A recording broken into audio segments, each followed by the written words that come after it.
They made him open his suitcase on the cold metal table. Shirts, socks, a worn little teddy bear for his son, all spread out under the bright white light. 2 officers stood in front of him, hands on their belts, eyes hard and suspicious. Behind them, a big blue sign read, "Welcome." "Who packed your bags?" the older officer asked. "I did," Idris answered softly. "Anyone give you anything to carry? Any cash? Any gifts?" "No. Just my things." The officer held his passport between 2 fingers, as it might stain him. "You say you're a doctor," he said. "But your travel history? Middle East, West Africa, Eastern Europe. A lot of dangerous places." If you care about powerful black racism stories and dignity, subscribe so you don't miss the next story.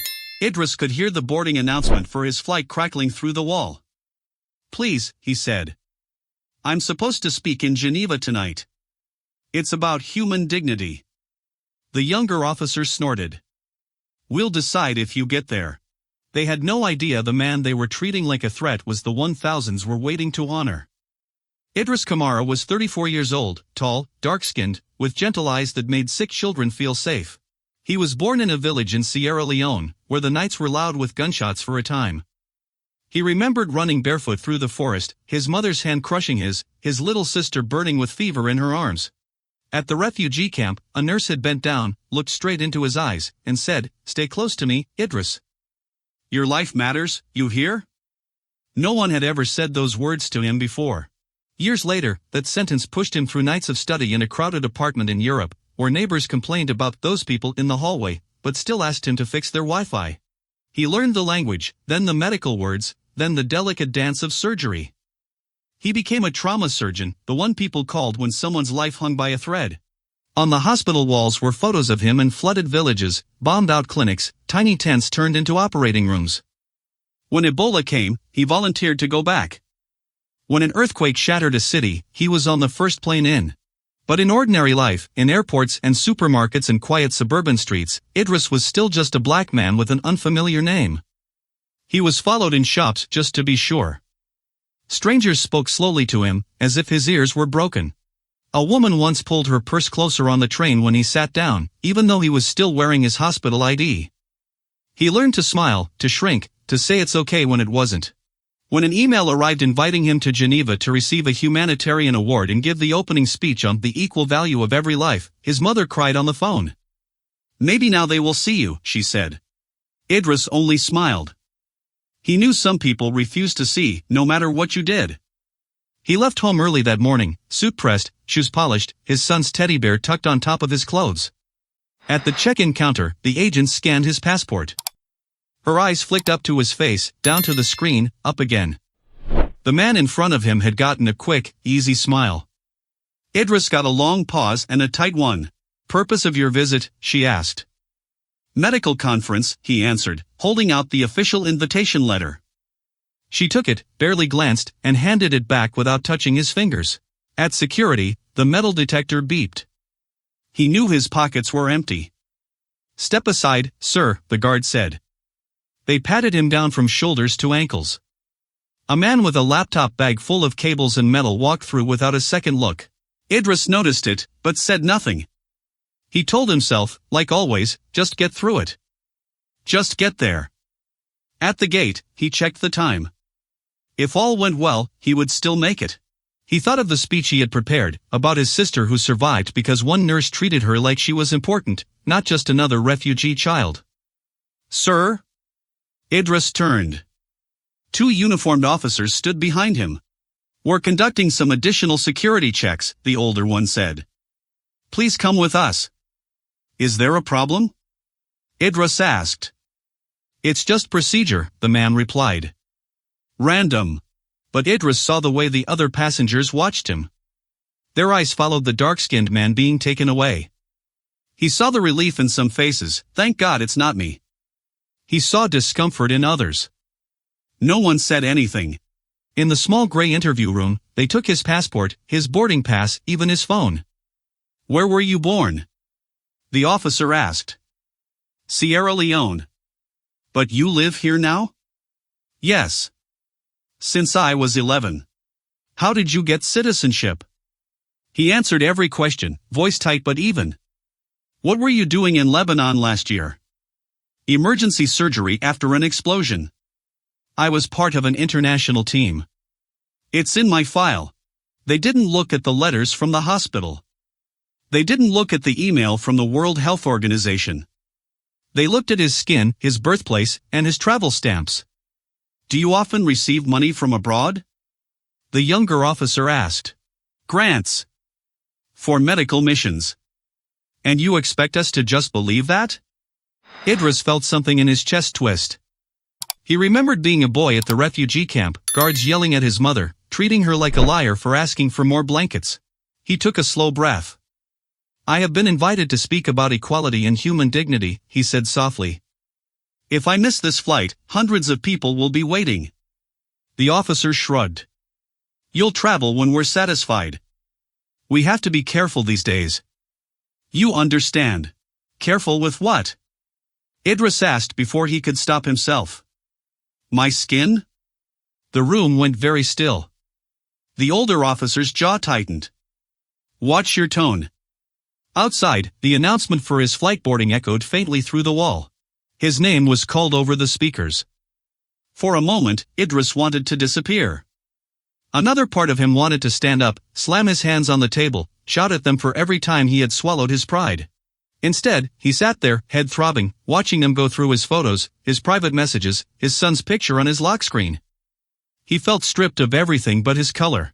On the wall, a small television was playing the airport news channel with the sound off. Idris hadn't even noticed it at first. A bright headline flashed, Tonight in Geneva, Global Humanitarian Award. Beneath it, his own face appeared on the screen. Not in a suit, but in green surgical scrubs, mask hanging around his neck, sweat on his forehead. He was smiling tiredly at the camera, a child's hand wrapped around his finger. The younger officer glanced up, then froze. He looked at the TV. Looked at Idris. Looked at the passport in his hand. Sir. James, he whispered to his partner, tapping his arm. Look. The older man turned. His eyes flickered from the screen to Idris's passport photo, then back. The caption under the picture read, Dr. Idris Kamara, Rebuilding Hope After War and Disease. A flush crept up the officer's neck. So, that's you? He asked. Yes, Idris replied. His voice was quiet, but steady. Silence pressed into the room. The older officer cleared his throat. Well, doctor, I hope you understand we were just following protocol. We have to. Idris raised his hand, stopping him. Listen to me, he said. His voice was no longer small. You did not treat the man before me like this. You did not ask him how he got his citizenship. You did not search through his messages. Protocol did not choose me. You did. The younger officer's eyes dropped to the floor. For the last 40 minutes, Idris continued, I was not a doctor to you. I was not a father, or a son, or a person you might know from the news. I was only a dark face from the wrong places. He swallowed, feeling his hands shake, but he let the words come. When I was a child in a camp, a nurse told me my life mattered. That sentence changed everything. You have that same power here, with your uniforms and your questions. But you used it to make me feel small. No one moved. The hum of the air conditioner suddenly sounded loud. The younger officer whispered, I'm sorry, doctor. Idris looked at him. There was fear there. And shame. And maybe the beginning of something else. He nodded once. Apologies, don't give me back this hour, he said. But they might change the next one. Not for me. For the next person who looks like me and has no award, no TV screen, nothing to protect them but your conscience. He stood up slowly, gathering his scattered clothes and the little teddy bear. His fingers were steady now. Am I free to go? He asked. Yes, the older officer said hoarsely. We'll escort you to the gate. As Idris stepped back into the bright hallway, people stared. Some pretended not to. A little girl holding her mother's hand waved at the teddy bear. He managed a small smile back. His dignity wasn't something they could stamp or scan. He realized that now. He arrived in Geneva late, still wearing the same suit, the shame and anger still clinging to him like another layer of clothes. When he walked onto the stage that night, the hall was full. The lights were bright. The award waited on a small table, shining gold. He looked at all the faces watching him. Different colors, different accents, different passports. He put his notes aside. Today, he began, I was reminded what it feels like to be treated as less than human. He told them about the gray room, the questions, the way his passport was held like a dirty tissue. He told them about the TV screen showing his face while, at the same time, he was being treated like a danger. For 40 minutes, Idris said, I was not a surgeon. Not a guest. Not a human being with a story. I was just a risk profile. A body that matched a pattern. He let the words sink in. I am not sharing this with you because I want your pity, he continued. I am sharing it because if this can happen to me, with all my titles and invitations, imagine what is happening to the ones with none. The cleaner. The delivery driver. The woman at the border with a crying baby and no degree to protect her. He looked around the hall, voice soft but unshaking. Racism is not only slurs and violence. It's also quiet rooms where some people are always randomly chosen. It's only questions that are asked of certain people. It's the way a human being becomes a problem to be solved instead of a person to be welcomed. He picked up the award, feeling its weight. This, he said, lifting it slightly, this does not make my life more valuable. No award does. No passport does. Either every life has equal value, or none of these words mean anything. The hall was silent, heavy with truth. So I ask you, Idris finished, when it is your turn to choose who to believe, who to fear, who to welcome, choose dignity. Not for people like me. For people like you. For all of us. The applause rose slowly, then filled the room.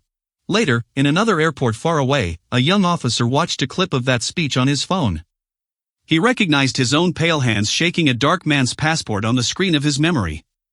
He closed his eyes for a moment. The Good next morning. time he called someone Please aside, place your bag on his the belt. voice was different. Okay, thank you. Then step through Softer. the detector. Got it. He explained the process. He apologized for the inconvenience. He questioned his own assumptions. It was a small change. But small changes, multiplied, become something bigger than one gray room. If you have ever been treated as less because of your skin, your name, your accent, remember this, your worth is not a question for anyone else to answer. It was decided the day you were born. And if you have I ever just watched don't someone know be if I can singled go out through and with stayed it. silent, We're with you you. have It's the power right too. thing. Absolutely. We're all You can behind be the you. one voice that says, their life matters. Treat them with respect. Racism is learned. So is empathy. Choose which one you will practice. Every single day.